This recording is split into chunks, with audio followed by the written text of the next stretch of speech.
Meteoroid गिरने से एक लाल रंग का छोटा सा पौधा उगाया है। इस पौधे को देखकर लॉरेन काफी अजीब तरह से रिएक्ट करती है और उससे बातें करने लगती है और फिर बाद में इसका फोटो भी क्लिक कर लेती है, जिसे घर जाने के बाद भी देखती रहती है।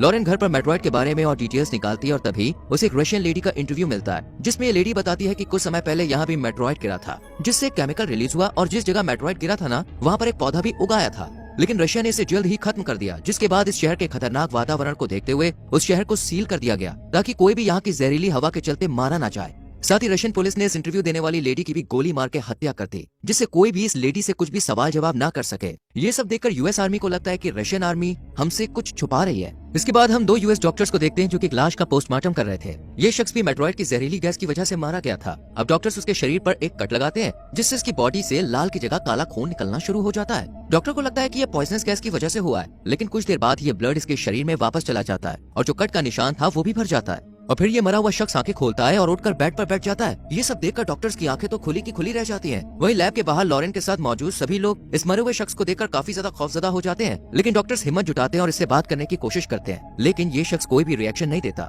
इसके बाद डॉक्टर्स इसकी जब पल्स चेक करते हैं तो बिल्कुल हैरान रह जाते हैं कि इसकी तो पल्स ही रुकी हुई है और शरीर पूरा ठंडा पड़ गया है। इस शख्स के बाद दूसरे मरे हुए शख्स जो कि पॉइजनस गैस के असर में आ गए थे, वो भी एक एक करके जिंदा हो जाते हैं और उठ के बैठ जाते हैं। डॉक्टर्स काफी हैरान होते हैं और इन्हें इनकी पिछली जिंदगी याद दिलाने की कोशिश करते हैं। इनकी फैमिली फोटो दिखाते हैं, पर ये बॉडीज कोई जवाब नहीं देती और बस एक जिंदा लाश की तरह बैठी रहती है। और ये मरे हुए जो लोग वापस जिंदा हुए थे, वो ना तो बोल रहे थे और ना ही इनकी पल्स चल रही थी। इस मेट्रॉइड की वजह से करीब 1300 लोग मारे गए थे, जिनमें से सिर्फ 39 लोग ही दोबारा जिंदा हुए थे। इसी बीच डेविड बताता है कि 39 लोग वही हैं जो बेजर शहर के रहने वाले हैं और इसी इलाके पर मेट्रॉइड ब्लास्ट हुआ था। डेविड कहता है हो सकता है कि इन सभी ने मेट्रॉइड के छोटे छोटे पार्टिकल्स कंज्यूम कर लिए हों, जिस वजह से इनके जो अंदरूनी पार्ट्स हैं उनमें चेंजमेंट हो रहे हों। इनका डीएनए पूरी तरह से बदल गया और अब ये लोग नॉर्मल इंसान न रहकर किसी और क्रिएचर में बदल रहे हों।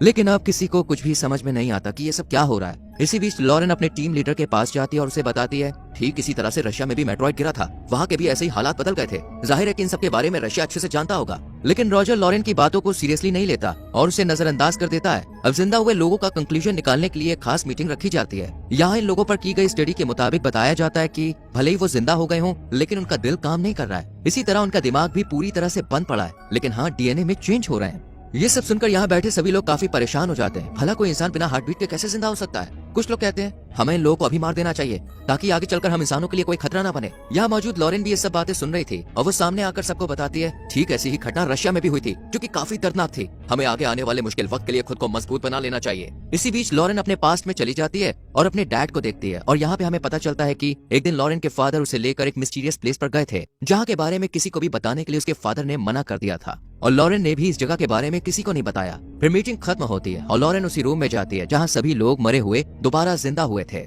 यहाँ पर एक छोटी बच्ची भी थी जिसके पास जाकर लॉरेन एक किताब दिखाते हुए अपने बारे में बताती है जब मैं 10 साल की थी तो मेरी माँ मुझे रोज किताब पढ़कर सुनाती थी।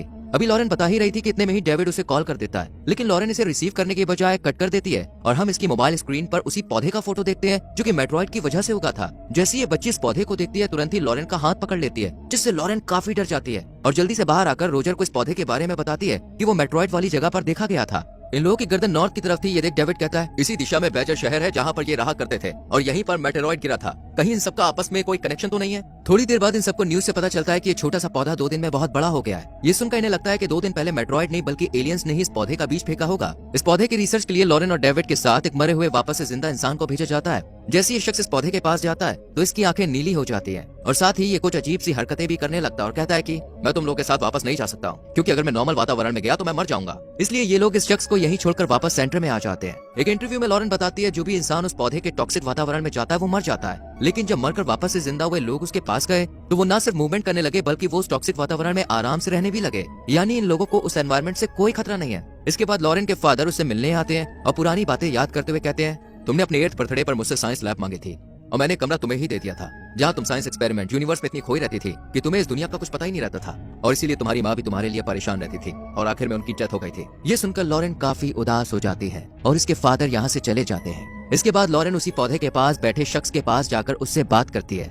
ये शख्स पौधे के जहरीले एनवायरनमेंट में दोबारा जिंदा हो गया था और अभी ये बातचीत करने लगा था, क्योंकि ये एक आम इंसान नहीं बल्कि एलियन था, जो कि लॉरेन को बताता है कि हमारा प्लेनेट जल्द ही खत्म हो जाएगा, इसलिए हमें नए घर नए प्लेनेट की जरूरत है। ऐसे में जब हमने इस बीज को पृथ्वी पर फेंका तो ये पौधा बन गया और महज 2 दिन के अंदर ये एक बड़े से पेड़ में तब्दील हो गया, इसलिए अब पृथ्वी ही हमारा प्लेनेट है। इन सब में एक शख्स ने इसकी काफी मदद की थी, जो कि खुद को सुपरनोवा 94 कहा करता था। इस शख्स ने ही एलियन को सबसे पहले ढूंढा था और फिर एलियन से कांटेक्ट कर इन्हें धरती पर आकर बसने की बात कही थी। सिर्फ इतना ही नहीं, एलियंस को इंसानों की ताकत और उनकी कमजोरियां सभी जानकारी भी दे दी थी। वहीं हम दूसरी तरफ देखते हैं कि लॉरेन की टीम का एक मेंबर इस पेड़ के पास आया है और इसे काटने की कोशिश करता है, लेकिन ऐसा कर नहीं पाता क्योंकि जो एलियन था उसने इसे कंट्रोल कर लिया था। इसलिए मेंबर खुद ही टॉक्सिक वातावरण में अपना सूट उतार देता है और जहरीली गैस की वजह से मारा जाता है। ये सब देखकर यूएस के दूसरे आर्मी ऑफिसर इस एलियन को मारने के लिए आगे बढ़ते हैं, लेकिन ये एलियन एक ऐसी दर्दनाक आवाज क्रिएट करता है जिसे कोई भी बर्दाश्त नहीं कर पाता और यही सबकी मौत हो जाती है। ये सब देखकर इस एलियन को मारने के लिए फाइटर प्लेन इस पर मिसाइल दागते हैं, लेकिन ऐसा नहीं होता